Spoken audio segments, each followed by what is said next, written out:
Saúde da igreja, na paz do Senhor. Amém? Eu, por certo, hoje vou entrar em contato com o Joabe, quando eu chegar em casa. Vou mandar uma mensagem para ele e dizer para ele que a igreja que ele pastoreia junto com o Cavalcante é uma igreja que funciona na ausência dele. Porque você chega em determinadas igrejas que o pastor não está presente e muitas vezes as coisas não acontecem porque o compromisso, às vezes, não é com Deus, o compromisso das pessoas não é com Jesus, mas é com o pastor da igreja. E o fato de o pastor da igreja não estar presente faz com que muitos, às vezes, não venham à igreja para cultuar a Deus. O culto, às vezes, é ao pastor, é a pessoa dele. E o Joabe, ele me falou que a igreja tinha muita gente nova e eu posso ver que tem muita gente que eu não conheço aqui. Levanta o braço aí, quem nunca me viu aqui nessa igreja trazendo a mensagem aqui, levanta o braço só para ele saber. Várias pessoas. E a última vez que eu estive aqui foi no início do ano, eu acho, talvez, lá por março ou abril, no início desse ano. Eu já vim 2 vezes esse ano aqui, essa é a terceira. Mas a última vez foi lá no início mesmo. E a igreja está de parabéns. Eu cheguei e vi uma igreja diferente da igreja que eu vi do início do ano, não apenas pelas pessoas, né? Mas a igreja está estruturalmente muito bonita. Gostei muito das cores que vocês jogaram aqui, viu? Ficou muito bonito. O Cavalcante disse que foi pintado agora, sexta-feira. Mas foi maravilhoso ter vindo aqui. E dizer para vocês que, como sempre, eu agradeço. É um prazer estar aqui mais uma vez e poder compartilhar com vocês uma palavra que vai ser curta. Porque as palavras, as mensagens, elas não precisam fazer efeito quando elas duram 50 minutos ou 1 hora. As palavras, elas têm que fazer efeito simplesmente por tocarem no nosso coração, independente do tempo que elas vão ser ministradas. A paz do Senhor, Ruth. É um prazer ver você aqui. Viu? Queridos, eu queria que vocês abrissem a Bíblia de vocês na palavra do Senhor, em Mateus, no capítulo de número 6, dos versículos de 25 ao 34. Nós vamos meditar num texto muito conhecido das Escrituras. Nós vamos falar sobre um texto bastante conhecido da palavra de Deus. Eu queria pedir a compreensão de todos vocês que, quando eu terminar a ministração da palavra, eu vou precisar me ausentar, porque eu deixei a minha mãe e a minha filha lá na igreja, e com certeza lá vai terminar antes daqui, e eu preciso estar lá para buscá-las, para resgatá-las, né? Senão elas vão ficar sozinhas lá, a igreja vai fechar. Amém? Irmãos, o texto da palavra do Senhor em Mateus, no capítulo 6, diz assim: portanto, eu lhes digo, não se preocupem com suas próprias vidas, quanto ao que comer ou beber, nem com seus próprios corpos, quanto ao que vestir. Não é a vida mais importante do que a comida, e o corpo mais importante do que a roupa? Observem as aves dos céus, não semeiam nem colhem, nem armazenam em celeiros, contudo o Pai Celestial as alimenta. Não tem vocês muito mais valor do que elas? Quem de vocês, por mais que se preocupe, pode acrescentar 1 hora que seja a sua vida? Por que vocês se preocupam com roupas? Vejam como crescem os lírios do campo. Eles não trabalham nem tecem. Contudo eu lhes digo que nem Salomão, em todo o seu esplendor, vestiu-se como um deles. Se Deus veste assim a erva do campo, que hoje existe, amanhã é lançada ao fogo, não vestirá muito mais a vocês, homens de pequena fé? Portanto, não se preocupem dizendo que vamos comer, ou que vamos beber, ou que vamos vestir, pois os pagãos aqui correm atrás dessas coisas, mas o Pai Celestial sabe que vocês precisam delas. Busquem, pois, em primeiro lugar o reino de Deus e a sua justiça, e todas essas coisas lhes serão acrescentadas. Portanto, não se preocupem com o amanhã, pois o amanhã se preocupará consigo mesmo. Basta a cada dia o seu mal. Irmãos, esse texto é um texto muito conhecido da palavra do Senhor. Eu não sei quantas vezes vocês já escutaram uma ministração em cima desse texto, mas o que importa é que a palavra do Senhor, ela se renova a cada manhã, ela se renova todos os dias, e aquilo que você lê hoje, quando você lê amanhã, vai produzir um fruto diferente, vai produzir um efeito diferente dentro do nosso coração. E a questão aqui hoje é exatamente essa: onde é que anda o nosso coração? O Anderson, no início da ministração dele aqui, da leitura da palavra, ele começou falando que Jesus pegou aqueles homens, aqueles 12 homens, que ele passou a noite inteira orando, e ele escolheu 12 pessoas, das quais não tinham estudo, que não tinham letra, que não sabiam falar, eram pessoas que eram totalmente incultas, mas que ele viu alguma coisa nelas que chamou a atenção de Jesus. Recentemente eu estava conversando com um presbítero, um amigo lá da igreja, e ele disse assim para mim: Roberto, nós também temos trabalho de grupos lá, visitas, e ele disse: Roberto, eu queria convidar tal pessoa para participar dessas visitas, e eu disse para ele que não era bom aquela determinada pessoa, porque era uma pessoa nova na igreja, uma pessoa que ainda estava aprendendo as coisas da igreja, ela estava começando a caminhar, tinha se convertido há poucos meses, e ele disse para mim assim: mas Roberto, olhe para Jesus, ele pegou homens ali, pescadores, pegou aqueles homens ali, chamou logo, e foi fazendo a obra com eles. Eu disse: mas a situação é diferente. Jesus não tinha tempo para discipular aqueles homens. O discipulado daqueles homens foi feito nos 3 anos que Jesus andou com eles. Hoje, a situação é diferente. Hoje nós temos tempo para discipular pessoas, para trabalhar pessoas. Porque nós não podemos colocar qualquer pessoa em qualquer atividade dentro da igreja. As pessoas, cada um de nós que está aqui, tem uma aptidão e um dom para trabalhar em algum setor da igreja. Não é qualquer pessoa que vai subir num púlpito e pregar. Não é qualquer um. É preciso que você tenha esse dom de Deus. Não é qualquer pessoa que vai chegar aqui e tocar um instrumento ou louvar. Se eu fosse louvar aqui, era como se eu estivesse pegando um pássaro e dizendo para ele agora: nade. Cada pessoa tem que estar no seu ponto estratégico, no seu dom colocado por Deus. E nesse contexto, dentro desse contexto de igreja, de ser igreja, é que nós vamos meditar nisso. Onde é que anda o nosso coração? Quais são as prioridades que nós temos para a nossa vida? Uma coisa que eu quero dizer para todos vocês é que Deus tem para cada um de nós um trabalho específico dentro da obra dele. Não obrigatoriamente dentro da igreja, pode ser fora também. E é bom saber que vocês têm se mobilizado e trabalhado para trabalhar com evangelismo lá fora. Foi bom escutar esse testemunho, porque esse é o verdadeiro trabalho da igreja. É se importar com outras coisas, que não apenas essas 4 paredes.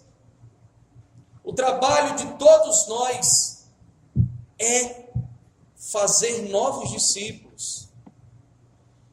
E eu quero deixar uma palavra aqui, principalmente para todas as pessoas dessa igreja que estão me escutando nessa noite. O trabalho de pastorear uma igreja, pelos 2 casais que vocês têm aqui, que trabalham levando à frente esse ministério, ele não é um trabalho fácil, é um trabalho difícil. Só sabe quem está do lado de trás, do outro lado. Vocês não estão do outro lado. Só sabe quem é difícil, quem está realmente à frente. Os pastores da igreja que estão à frente, eles precisam da ajuda. E assim como eles precisam da ajuda, o Senhor conta conosco dentro dessa obra. Mas uma coisa precisa ser dita: onde está a prioridade do meu coração como igreja? Onde está, no mundo cheio de correria, no mundo cheio de lutas, no mundo onde a gente tem que trabalhar loucamente para poder se manter, para poder manter a nossa família, num mundo que busca uma perspectiva em nós de ser o melhor, de ser o melhor naquilo que nós trabalhamos, naquilo que nós fazemos na nossa vida secular. Porque se nós não formos muito bons naquilo que nós nos propomos na nossa vida secular, as empresas, elas não querem saber, elas colocam você para fora. E quão difícil hoje é você estar fora de um emprego e se manter numa situação que nós nos mantemos hoje. Por isso que a nossa mente, por isso que o nosso coração, muitas vezes está voltado para as coisas que são superficiais. Nós nos importamos com a roupa, nós nos importamos com a comida, nós nos importamos com o carro, nós nos importamos com a casa, nós nos importamos com o emprego. Mas Jesus aqui nessa passagem, ele está dizendo para a gente uma maneira diferente de orar. Buscai primeiro o reino de Deus e a sua justiça, e todas as outras coisas vão ser acrescentadas. Mas nós, seres humanos, não entendemos isso. Nós continuamos nos importando com as vestimentas, continuamos nos importando com a comida, continuamos nos importando com o trabalho, e o reino de Deus fica por último. Mas Jesus ensina assim, ó: meu filho, busque o reino de Deus e a justiça de Deus. Busque isso, para que as outras coisas sejam acrescentadas. Você está preocupado com o quê? Olha para o lírio do campo. Olha para as aves, olha para essas flores, elas não semeiam, elas não fazem nada, elas simplesmente estão ali, e o Pai Celestial derrama sobre elas. E alguém pode dizer assim: irmão, eu creio em Jesus, creio Ele, mas as coisas para mim não acontecem.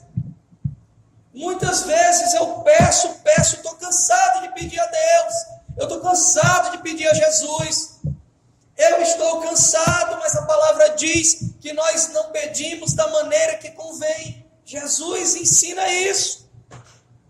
Nós não sabemos pedir. E dentro desse quadro que nós vivemos, de depravação da família, de depravação da sociedade de uma maneira geral, um mundo de corrupção, que não é só no Brasil, é no mundo todo. No mundo de destruição moral, destruição das casas, das famílias. Nesse mundo, eu tenho que dizer uma coisa para vocês: não vai melhorar. Nesse mundo não há melhora para isso. A palavra de Deus, ela diz que no final dos tempos, todas essas coisas e outras piores vão acontecer. Então, se vem coisa pior pela frente, é porque a situação não vai mudar. Mas, irmão Robério, mas eu creio em Jesus, Jesus não vai mudar. já está escrito que tudo isso ia acontecer e vai piorar. Nesse mundo vai piorar. Mas só vai melhorar quando nós formos para a glória, que não vai ter mais nada disso. Eu tenho que dizer isso para vocês. Só tem a piorar, irmãos. A verdade é essa. É Bíblia. Isso é Bíblia. A palavra diz em 1 Coríntios capítulo 15, versículo 19, que se nós esperarmos em Cristo só para essa vida, nós somos os mais miseráveis de todos os homens. Nós não podemos esperar em Jesus apenas para essa vida. Nós devemos sim orar, mas nós temos que pedir a Deus graça para nos manter de pé perante a tudo que ainda virá pela frente. Irmãos, há 10 anos, a família já era bombardeada. Já era bombardeada.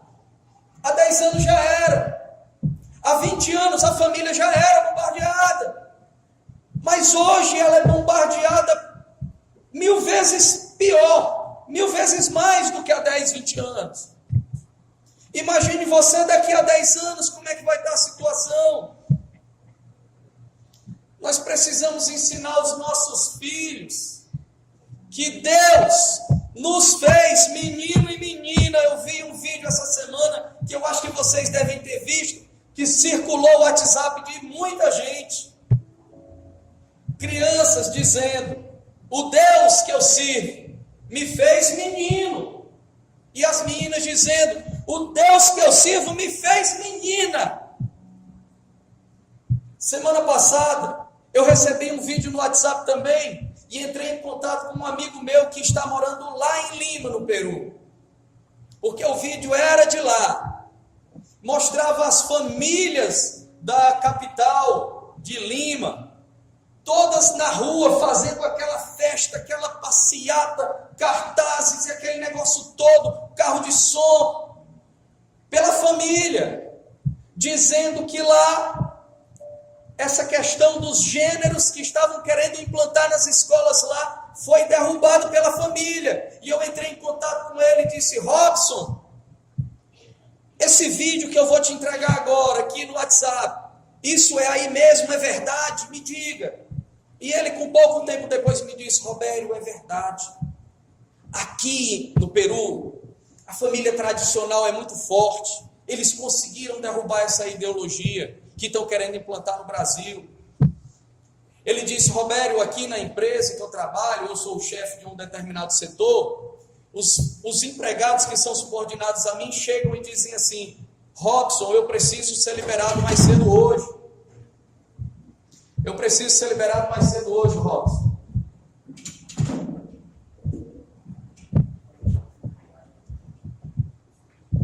Porque eu preciso ir à escola do meu filho. Eu preciso ir à escola do meu filho porque vai ter uma apresentação. Ele disse: Robério, ele tem uma filhinha pequenininha. Ele disse: Robério, eu pedi para a Ana, que é a esposa dele, ir à escola porque chegou um aviso que os pais tinham que ir lá para a direção conversar com a gente. E eu disse: Ana, eu estou muito ocupado com o trabalho, vai lá. Aí ela disse assim: tá bom. Ela foi. Aí a diretora disse: não conversa só com você não, tem que chamar o pai também aqui. É com os dois, eu tenho que falar com os dois. E ele disse: Roberto, eu tive que sair do trabalho mais cedo para ir lá, porque a família tem que estar presente, é muito forte. E aí Jesus ensina para nós diversas coisas nesse texto, e especificamente nesse versículo: busque em primeiro lugar o reino de Deus e a sua justiça, e todas as coisas vão ser acrescentadas. Ele nos ensina grandes desafios que nós precisamos usar para mudar a nossa vida como cristãos. Primeira coisa, o que é buscar o reino de Deus? Buscar em primeiro lugar o reino de Deus. O que é buscar o reino de Deus?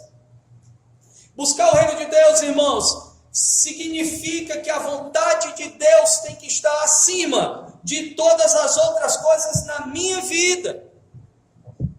Certa vez eu li um livro chamado Pregação e Pregadores, um livro muito conhecido. Eu não li o livro todo, eu comecei a ler. E quando eu estava lendo, o autor disse uma coisa que eu fiquei impactado. Mas depois eu entendi o que ele quis dizer. Ele disse que em um culto, como hoje, o culto que nós estamos celebrando aqui, o mais importante não é que vidas sejam resgatadas. O mais importante nesse culto aqui não é que o descrente, não é que o pecador seja perdoado e que ele se converta a Jesus. Agora imagina você escutar isso aí agora e dizer, está ficando doido. Mas não, é verdade, isso não é o mais importante no culto. O mais importante no culto é louvar e adorar a Deus acima de todas as coisas. O culto é feito para adorar o Senhor. As outras coisas são reflexos da adoração. Primeiro é Deus, depois as outras coisas. O motivo pelo qual nós cultuamos a Deus nas nossas igrejas se chama louvar a Deus sobre todas as coisas. Em primeiro lugar é Ele. Não há nada mais importante na terra, irmãos, que deve estar no nosso coração, do que buscar primeiramente o reino de Deus. Não há nada mais importante na terra. Mas nós colocamos sempre em primeiro lugar a comida. Nós colocamos sempre em primeiro lugar a roupa. Nós colocamos sempre em primeiro lugar o celular. É o que nós colocamos em primeiro lugar. O reino de Deus ele fica por último. Mas Jesus ensina, como primeira lição hoje, buscar esse reino acima de todas as coisas. Ele tem que ser a prioridade, é o reino. É Ele. Buscar o reino de Deus é fazer de Deus o centro da nossa vida, o centro do nosso mundo. Quando nós fazemos isso, nós estamos colocando o reino de Deus em nós. Será que nós estamos buscando o reino de Deus no nosso coração?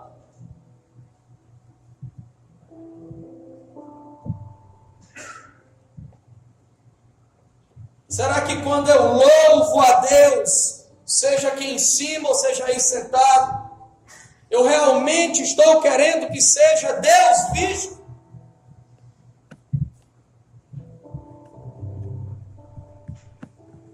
Será que quando eu pego nesse microfone para pregar, sou eu realmente que quero que Jesus seja visto?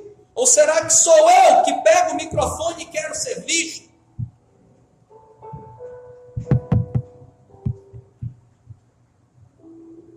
Vocês vieram aqui nessa noite para quê? Para que nós viemos? Para que nós viemos aqui nessa noite? O propósito do nosso coração tem que ser consertar o nosso altar, enquanto nós ainda temos tempo. Buscar ao Senhor enquanto se pode achar. Fazendo o Espírito Santo de Deus o nosso amigo. Fazer do Espírito Santo de Deus o alimento dos nossos dias. Fazer da palavra de Deus o alimento que sacia a nossa alma. Segundo, Jesus diz: buscai o reino de Deus e a sua justiça. O que é buscar a justiça de Deus? Buscar a justiça de Deus é buscar a Jesus, porque Ele é a expressão máxima da justiça de Deus. Tem um texto bíblico que está lá em Romanos capítulo 3, só escute, do verso 21 ao 24, que diz assim: mas agora se manifestou, sem a lei, a justiça de Deus, sendo o testemunho da lei e dos profetas, isto é, a justiça de Deus pela fé em Jesus Cristo, para todos e sobre todos os que creem, Porque não há diferença. Porque todos pecaram e estão destituídos da glória de Deus, sendo justificados gratuitamente pela sua graça, pela redenção que há em Cristo Jesus. Buscar a justiça de Deus é buscar a Jesus. O próprio Jesus dizendo: buscai o reino de Deus e a sua justiça. Buscai a mim, o próprio Jesus dizendo: buscai a mim, que sou a justiça. Mas agora se manifestou sem a lei a justiça de Deus. Paulo escrevendo aos Romanos dizendo: irmãos, não tem mais lei, se manifestou a expressão máxima da justiça de Deus, Jesus Cristo. E é por meio dele que vem a redenção, é por meio de Cristo Jesus. Ele é a salvação, e é por meio dessa salvação, de fé em Cristo, que nós vamos morar no céu. Buscar a justiça de Deus implica buscar o bem e rejeitar o pecado. Buscar a justiça de Deus é rejeitar o pecado. Nós precisamos viver para agradar a Deus. Nós precisamos ter a nossa vida como um instrumento de louvor. Tem um hino que eu não sei se ele é muito conhecido, mas eu já escutei uma vez, que ele diz assim: enquanto eu viver, que a minha vida seja... Pois enquanto eu viver, que a minha vida seja uma expressão para o amor de Deus. Que seja para a glória dele enquanto eu viver. E será que a nossa vida está sendo para a glória dele? Será que nós não temos vindo a nossas igrejas em busca de coisas que não são, em primeiro lugar, o reino de Deus e a sua justiça? Eu já vi pessoas irem à igreja não para buscar Jesus, não para buscar o reino e nem a justiça. Eu já vi pessoas irem à igreja para buscarem o seu marido. Eu já vi pessoas irem à igreja para buscar uma mulher. Eu já vi pessoas irem à igreja porque estão com seus casamentos arrebentados e acham que a igreja é a solução para que o seu esposo fique com ela o resto da vida, porque ela não quer ser trocada por outro. Eu já vi pessoas irem à igreja em busca de roupa. De um irmão que começou a frequentar a igreja. E esse irmão ia ele, a mulher e os filhos. E ele de repente começou a fazer pedido na igreja. Pedia um, pedia outro, pedia um e pedia outro. E uma vez ele chegou para mim e disse assim: irmão, o senhor podia me dar uma cesta básica aqui da igreja? Eu disse: posso. Aí eu dei uma cesta básica para ele. Aí no outro domingo ele chegou para mim e disse assim: irmão, o senhor pode me dar uma cesta básica? Eu disse: irmão, a gente dá cesta básica aqui para as famílias que são necessitadas, e eu entendo que você é necessitado, mas a cesta básica que a gente dá é uma ajuda mensal. A gente, assim como o senhor, existem outros que querem ser abençoados também. Aí ele: não, mas a minha família é muito grande. E eu disse para ele assim: mas eu não posso lhe dar mais uma cesta, porque tem famílias que precisam e ainda não receberam. E aí ele começou a pedir a um, pedir a outro, pedir a um e pedir a outro. Teve uma hora que todo mundo caiu na real, porque ele estava ali só para pedir. E cadê? Desapareceu da igreja. Por quê? Porque não quer buscar a Deus.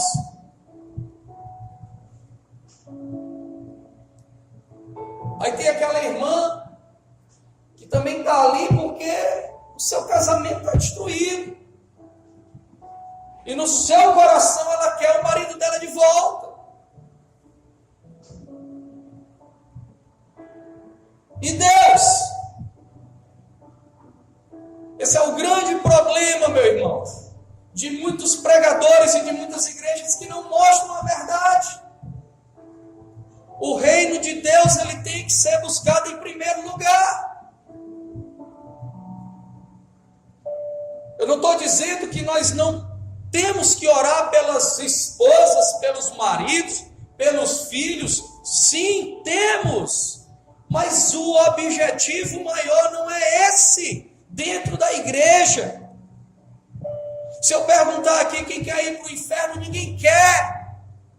Se eu perguntar aqui, olha, você vai morrer logo, você sabe que logo vai chegar o dia do teu sepultamento. Mas você não sabe qual é o dia e nem eu sei o meu. É por isso que eu tenho que buscar enquanto há tempo. Buscar ao Senhor enquanto se pode achar.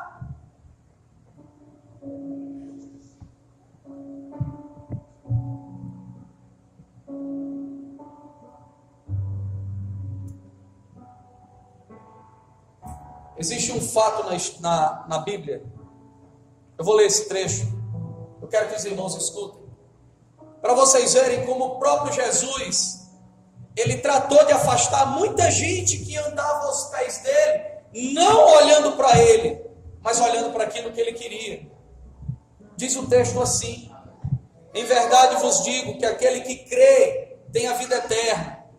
Eu sou o pão da vida. Vossos pais comeram maná do deserto e morreram. Este é o pão que desce do céu, para que o que dele comer não morra. Eu sou o pão vivo que desceu do céu. Se alguém comer desse pão, viverá para sempre. E o pão que eu darei pela vida do mundo é a minha carne.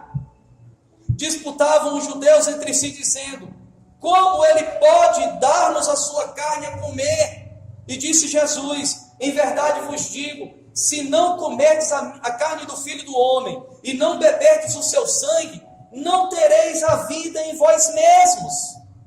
Quem come a minha carne e bebe o meu sangue tem a vida eterna, e eu ressuscitarei no último dia, porque a minha carne verdadeiramente é comida, e o meu sangue verdadeiramente é bebida. Quem come a minha carne e bebe o meu sangue, permanece em mim e eu nele. Assim como o Pai que vive me enviou, e eu vivo pelo Pai, assim quem de mim se alimenta também viverá por mim. Este é o pão que desceu do céu. Não é como o caso dos vossos pais que comeram maná e morreram. Quem comer este pão vai viver para sempre. Essas coisas Jesus falou quando ensinava na sinagoga em Cafarnaum. Muitos, pois, dos seus discípulos, ouvindo isso, disseram: duro é esse discurso, quem o poderá ouvir? Mas sabendo Jesus em si mesmo que murmuravam, os seus discípulos disse: isso escandaliza vocês? Que seria, pois, se vocês vissem subir o Filho do Homem para onde o primeiro ele estava? O Espírito vivifica, a carne de nada aproveita. As palavras que eu vos tenho dito são Espírito e vida. Mas há alguns de vós que não creem, pois Jesus sabia desde o princípio quem eram os que criam e quem era o que havia de o entregar. E ele continuou: por isso vos disse que ninguém pode vir a mim, se pelo Pai não lhe for concedido. Por causa disso, muitos dos seus discípulos voltaram atrás e não andaram mais com ele. Nessa hora aqui, eu imagino Jesus falando, eu vejo, é uma conjectura minha, Jesus irado, transtornado com o ensinamento que ele estava dizendo. Vocês têm que comer da minha carne, vocês têm que beber do meu sangue. E eles não estavam entendendo o que era aquilo. E aí eles começaram naquele negócio: o que ele está dizendo? Comer da carne dele, beber do sangue dele? Que negócio é esse? E ele disse, por causa disso, muitos dos discípulos voltaram para trás, porque um disse: esse discurso é muito duro, Jesus. E aí a turma começou a ir embora. Por quê? Porque o pastor confrontou, mostrando o que eles tinham que fazer. Era buscar a justiça que era ele. Depois disso, Jesus perguntou aos 12: quereis vós também retirar-vos? Porque todo mundo começou a ir embora, só ficaram os 12, pessoal. Ele era acompanhado por multidões. E quando Jesus chega e dá essa lapada na cara de todo mundo, vai todo mundo embora. Eu fico imaginando alguns dizendo assim, vixe, que cabra ignorante. Se tinha cearense lá, eles disseram isso. Que cabra ignorante, eu vou me embora. Nem a minha mãe fala assim comigo, nem meu pai. E ficaram ali os 12. E eu vejo Jesus chateado naquela hora, dizendo assim, ó, e vocês, não vão com eles também não? Vão com eles. Só querem o quê? Só querem benécia? Só querem coisas boas? Não querem ser confrontados com a realidade do pecado? Vão com eles. E aí Pedro diz assim, Senhor, para quem iremos nós? Só tu tens as palavras de vida eterna. Ninguém tem. Aqueles 12 que estavam com ele, eles já tinham entendido que Jesus era o Filho de Deus. Eles não sabiam que seria o sofrimento, mas eles já tinham entendido que Jesus era o Filho de Deus. Porque nunca antes na história alguém tinha levantado morto, dado vista aos cegos. E se alguém estava fazendo naquela época era Jesus. E eles entenderam aquilo ali. E aquelas pessoas que fugiram, elas não estavam ali por causa de Jesus. A maior prova disso, irmãos, é que quando Jesus foi pregado numa cruz, eu imagino a cena de Jesus lá em cima na cruz, e aqui uma multidão dizendo, e aí Jesus, cadê você? Salvou tanta gente, curou tanta gente, Jesus. O Senhor não disse que se o templo fosse derrubado, em 3 dias se levantava? Jesus, cadê Jesus? Cadê a tua manifestação? Uma bobagem desse daí, Senhor. Tu levantou tantos mortos. Você não é o rei dos judeus? E aquele povo escarnecendo de Jesus naquela hora. Sabe o que foi que Jesus disse?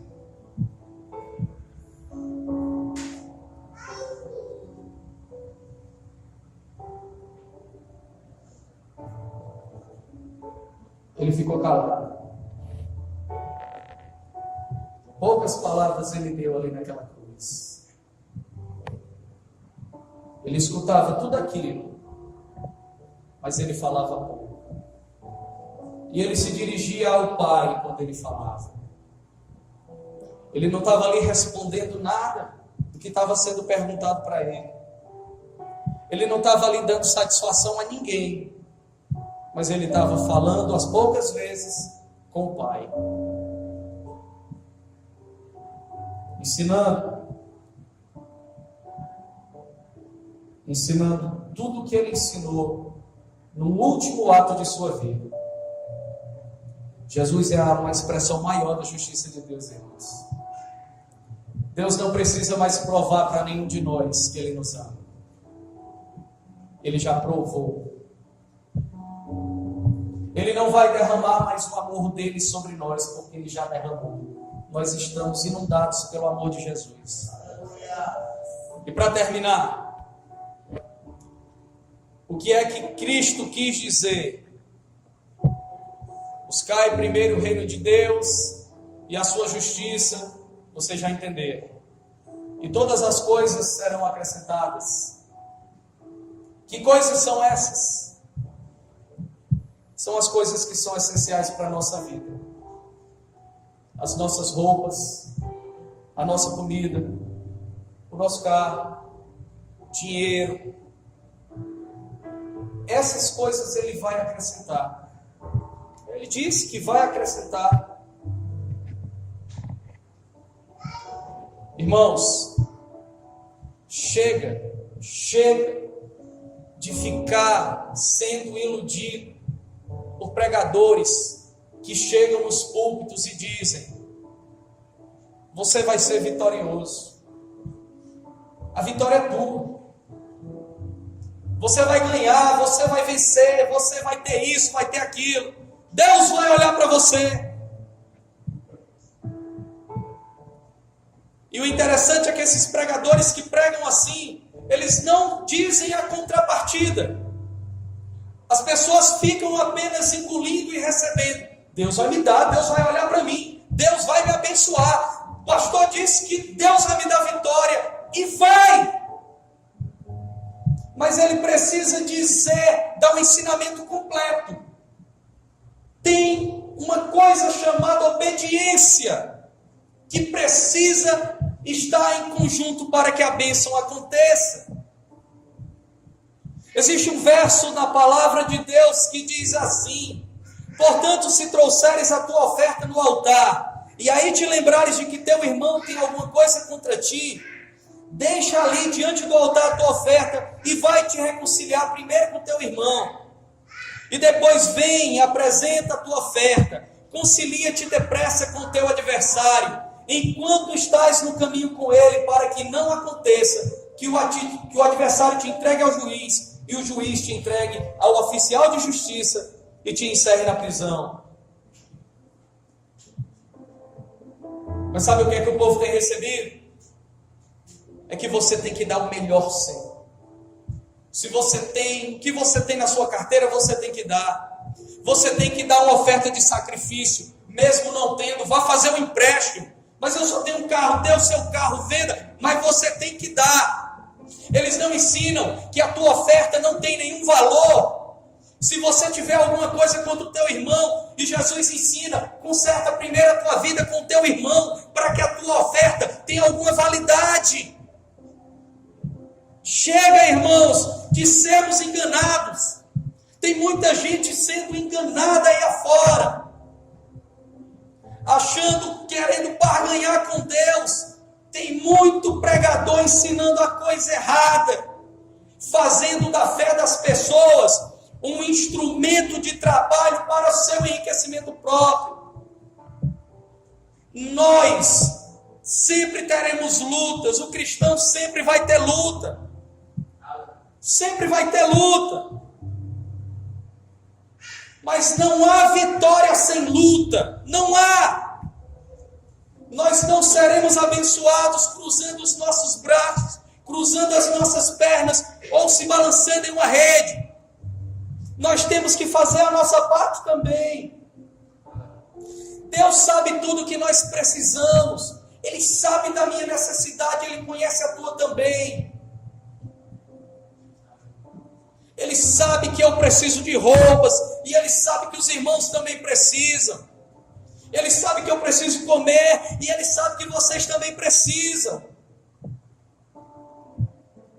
Buscar o reino de Deus, buscar a sua justiça, é a oração que Jesus ensina para a gente. Busca o reino de Deus, busca a justiça. A justiça sou eu. Se você fizer isso, tudo vai ser acrescentado para você. O reino de Deus é mais importante do que comida. Ele é mais importante do que emprego. Ele é mais importante do que roupa.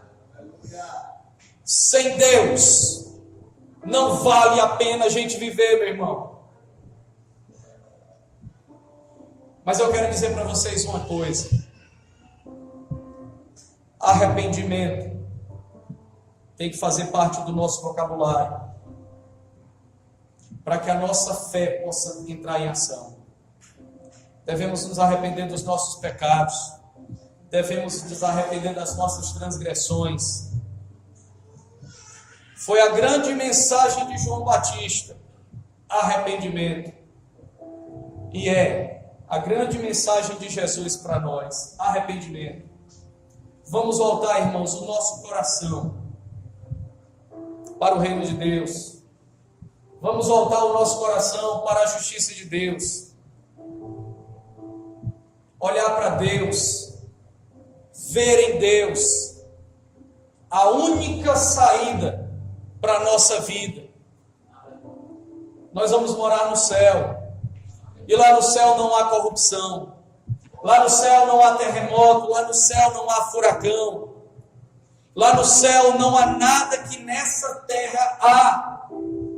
As coisas ruins que acontecem nessa terra não vão acontecer no céu. Como eu preguei uma vez aqui, acho que foi a última vez até, foi lá em Apocalipse. Ele vai enxugar dos nossos olhos toda lágrima. Ele vai dar um novo céu, Ele vai dar uma nova terra. Mas para isso a gente precisa se arrepender. Nós mesmos, cristãos, que já aceitamos Jesus, nós precisamos colocar o nosso joelho no chão e dizer de verdade: Senhor, eu estou falho contigo. Eu não tenho buscado o teu reino e a tua justiça. Eu tenho me preocupado com as coisas dessa vida. Eu tenho me preocupado com a minha comida, com a minha roupa. Eu tenho me preocupado com isso. Senhor, eu tenho me preocupado. Me perdoa. Me ensina a buscar a tua justiça. Me ensina a buscar o teu reino. Me ensina a buscar a tua face. Me ensina a ler a tua palavra. Me ensina a meditar na tua palavra. Me ensina a falar contigo, Senhor. Me levanta, Senhor. Me levanta, Senhor. Quantos aqui querem ir para o céu? Pois fique de pé. Fique de pé que nós vamos orar nesse momento. Eu vou orar por todas as pessoas nessa noite aqui. Ninguém precisa vir aqui à frente, a não ser que você queira vir. Mas ninguém precisa vir aqui à frente hoje. Hoje vocês têm aqui uma mesa preparada para uma grande celebração, uma grande ordenança de Jesus. Jesus deixou duas ordenanças para a igreja.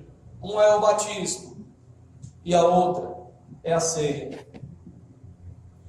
Quando a gente senta à mesa, em especial nessa mesa de hoje, a mesa da ceia, nós estamos fazendo um memorial de que um dia Jesus morreu, mas de que um dia Ele ressuscitou. E na autoridade do Espírito Santo de Deus, o Deus que eu sirvo, o Deus que fez muitos daqui homens, e o Deus que fez muitas daqui mulheres, o Deus que deu um órgão sexual certo para cada um de nós, por causa desse Deus, é que nós estamos hoje aqui celebrando, aprendendo a buscar o reino dele, aprendendo a buscar a sua justiça. É uma igreja pequena, mas a igreja, para ter sucesso, ela não precisa ser grande. A igreja, para ter sucesso, precisa ter o Espírito Santo de Deus. De que adianta eu ter uma igreja esbalotando de gente e não ter a palavra? De que adianta eu ter milhares de equipes de louvor se revezando nos cultos do domingo e a palavra ser rala, uma palavra superficial?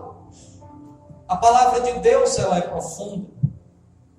Como homem, a minha palavra é rasa, mas a palavra de Deus, ela penetra nos nossos corações. Obrigado, Senhor. Obrigado, ó Pai, por estar aqui com o teu povo, ó Deus, nessa noite. Senhor, tu és bem-vindo nesse lugar. Tu conheces o meu coração e conheces o coração de cada pessoa que está aqui. Oh, Senhor, tem misericórdia, ó Deus. Perdoa, Senhor, os nossos pecados, ó Pai. Abençoa, meu Deus, esse povo reunido aqui. Meu Deus, em nome de Jesus, toma a liderança dessa igreja, Senhor. Eu não falo do Joab e nem falo do Cavalcante e suas esposas. Eu falo de todos os outros membros que fazem parte da liderança. dá coragem, dá força, meu Deus, a esses dois homens, ó Pai. Deus, em nome de Jesus, quem levantou esses dois homens foi o Senhor. Mostra-lhe, Senhor, que o teu reino é eterno. Teu reino é sempre eterno, firmado em misericórdia, Senhor. Justiça e bondade. Aleluia. Oh, Senhor, teu reino é o mais importante em nossos corações, ó Pai. Nos ensina a buscar o teu reino. A autoridade do Espírito Santo de Deus, Senhor, nós profetizamos vitória para esse povo aqui. Vitória, Senhor, fundamentado no princípio do arrependimento, Senhor, dos pecados. Não a vitória que se vende por aí, ó Pai, mas a vitória de um Deus real, de um Deus verdadeiro, de um Deus que realmente quer o nosso coração. Que o nosso tesouro, Senhor, que o nosso coração seja onde está o nosso tesouro. Nós te glorificamos, ó Pai, por essa noite. Eu te agradeço, Senhor, porque eu fui ricamente abençoado nesse lugar, nessa noite. Eu te agradeço, Senhor, por essa palavra, Senhor, que tu colocaste no meu coração. Eu te agradeço, Deus, por todos esses músicos presentes aqui nesse altar. Eu te agradeço pelo teu povo sentado ou em pé aí, Senhor, na tua igreja. Abençoa, Senhor, esse povo. Que a tua palavra tenha servido, Senhor, como um instrumento para a mudança de vida, Pai. No nome de Jesus, Senhor, eu te glorifico, meu Deus, por esse povo. Essa igreja que eu amo, essa igreja, Senhor, que de tempos em tempos eu venho. Eu amo, Senhor, esses irmãos. Em nome de Jesus, abençoe esse lugar, Senhor. Todas as setas voltadas para esse lugar sejam destruídas e que caiam por terra pelo sopro da tua boca, Senhor. E aquilo que o inimigo tem preparado para destruir a harmonia desse teu povo, caia por terra, no nome de Jesus.